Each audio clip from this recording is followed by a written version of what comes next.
Hello my friend, dear friend. So, dito sa social media, safety,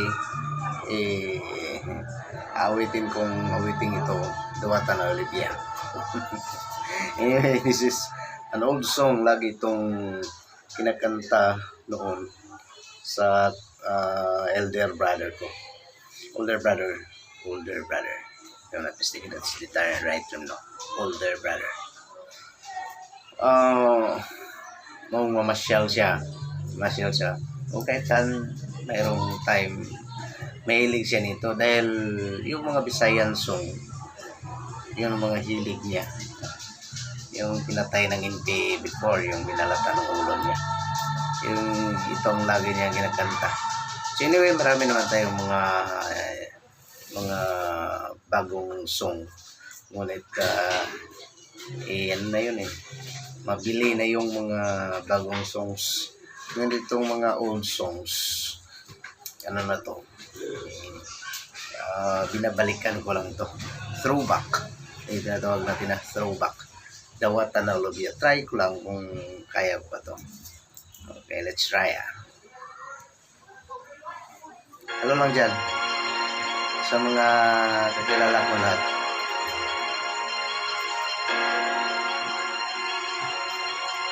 Para matatawa ka kung minsan. Old song.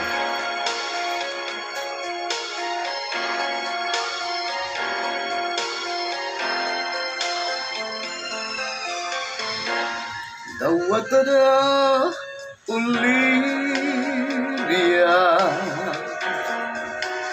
ang gugma kong gihala, balaanon nga gugma ug dili muluban, pagkatahong Olivia, katahong mong sulong,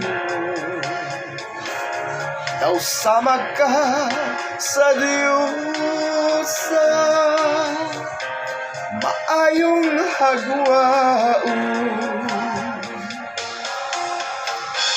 pagkabulahan ko ka, unbuligan ni batala,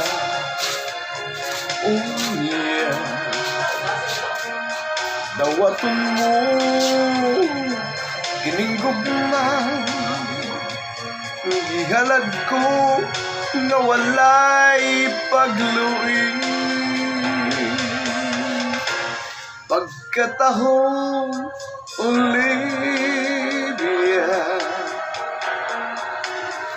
katahong mong sulong, daw sama ka sa Diyosa, maayong hagwaon. Kumusta? Sa lahat ng mga kakilala ko dyan, mga classmate ko, how many years na hindi tayo nagkita. So anyway, akalain nyo na I'm already rich, ganun pa rin ako. So ganun, minsan nag-joke lang ako yan sa mga binos ko na ako ay mayaman, hindi. Ganun pa rin. Ito pa rin. Kung ano ako noon, ganun pa rin. Pagkataho, Olivia, kataho mong sulong, daw sama ka sa Diyosa, maayong hagwaon, pagkabulahan ko ka, kung buligan ni batala, dawatan mo gininggugma,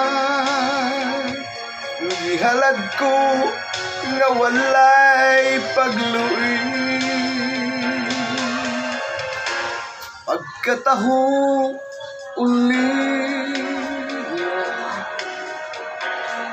katahumong sudong. Kumusta na dyan sa lahat? Sa mga kakilala ko dyan, mga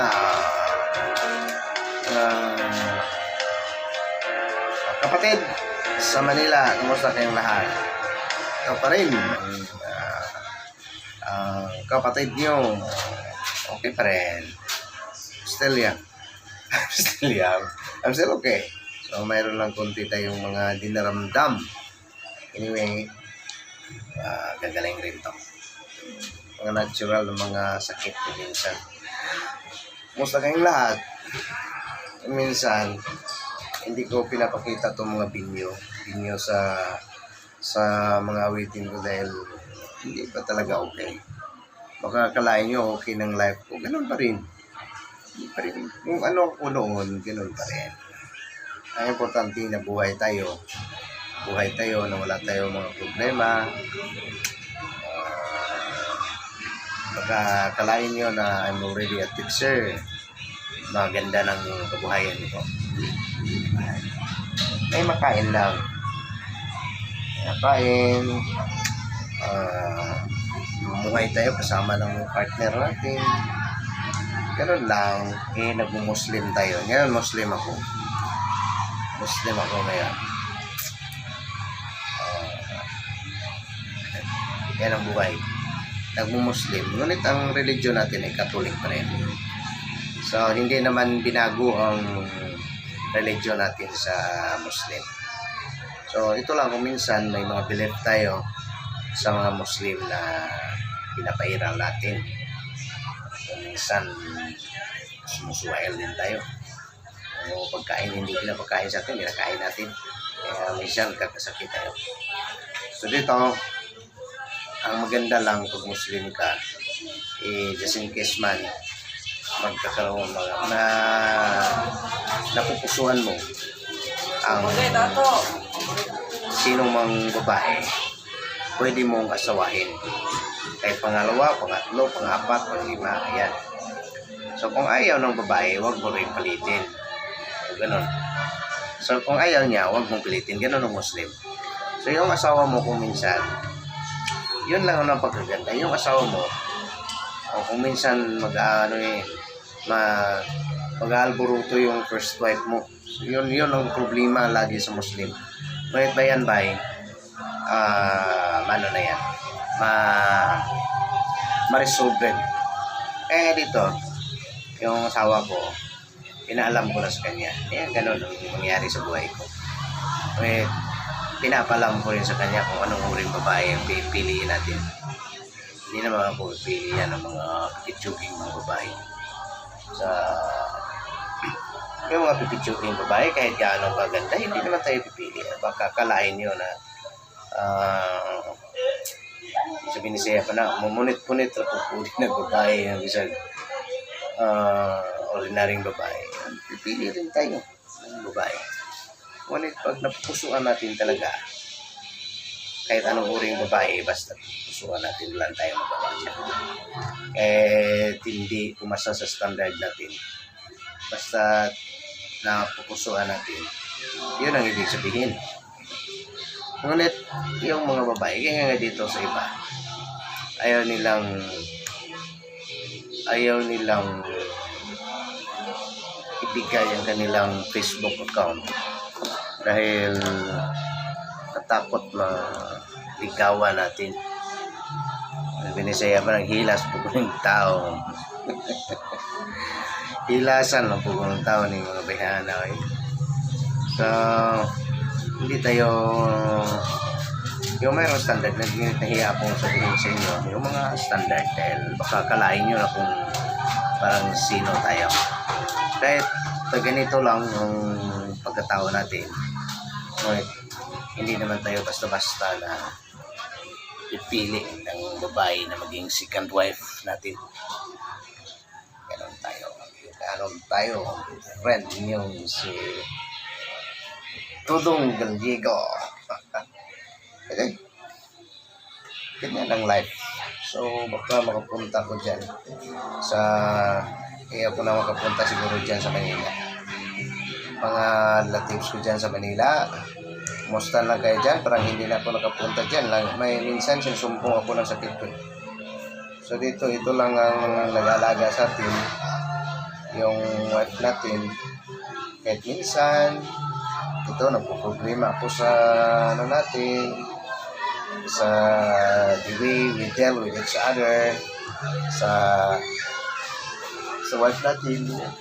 Para ma-accept na natin. Siya lang naman ang nag-accept sa atin, sumagot sa atin sa dami ng pag hindi naman madami yung niligawan natin. Lumigaw, manligaw ko ng babae, hindi naman tayo acceptin. So ito, na-accept ko ang babaeng ito. Just imagine ka noon, my friend, nung manligaw ako, yung daanan ng aso, doon ako papasukin. Ngunit pag iba yung manligaw, doon dadaan sa magandang daanan.